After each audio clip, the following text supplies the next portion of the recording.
চার ধরনের দোয়া আল্লাহ পছন্দ করেন না এবং এই দোয়াগুলো আল্লাহ তাআলা কবুলও করেন না।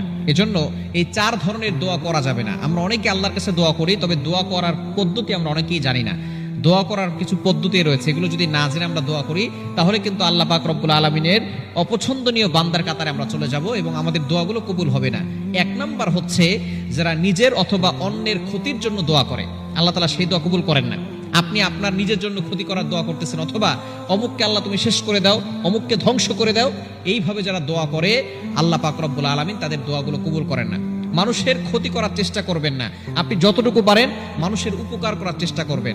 আল্লাহ পাক রব্বুল আলামিন সবচেয়ে বেশি খুশি হয় মানব কল্যাণের কাজ করলে, মানুষের পাশে দাঁড়ালে, অসহায় মানুষের পাশে দাঁড়ালে, মানুষের উপকার করলে। তবে দুঃখজনক হলেও সত্য, আমরা মানুষের উপকার করি না, মানুষের ক্ষতি করার চেষ্টা করি।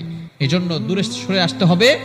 মানুষের ক্ষতি উপকার করতে পারি আর না পারি, ক্ষতি কখনো করবো না, এই চিন্তা সবসময় মাথায় রাখতে হবে।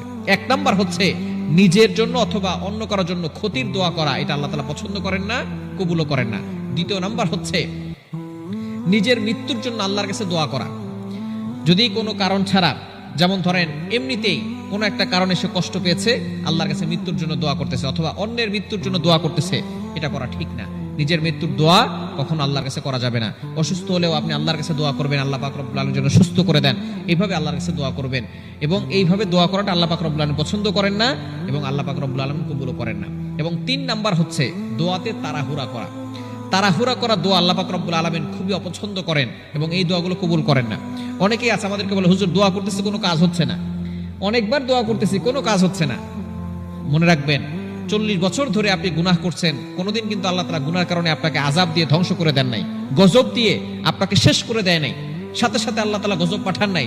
তো আপনি দোয়া করার সাথে সাথেই কবুল হয়ে যাবে। একটু ধৈর্য ধারণ করতে হবে, ধৈর্যতার সহিত আল্লাহ পাক রব্বুল আলামিনের কাছে দোয়া করতে হবে।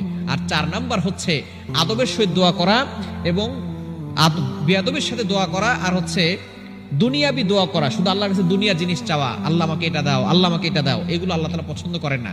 আপনি দুনিয়াও চাইবেন, আখিরাতও চাইবেন।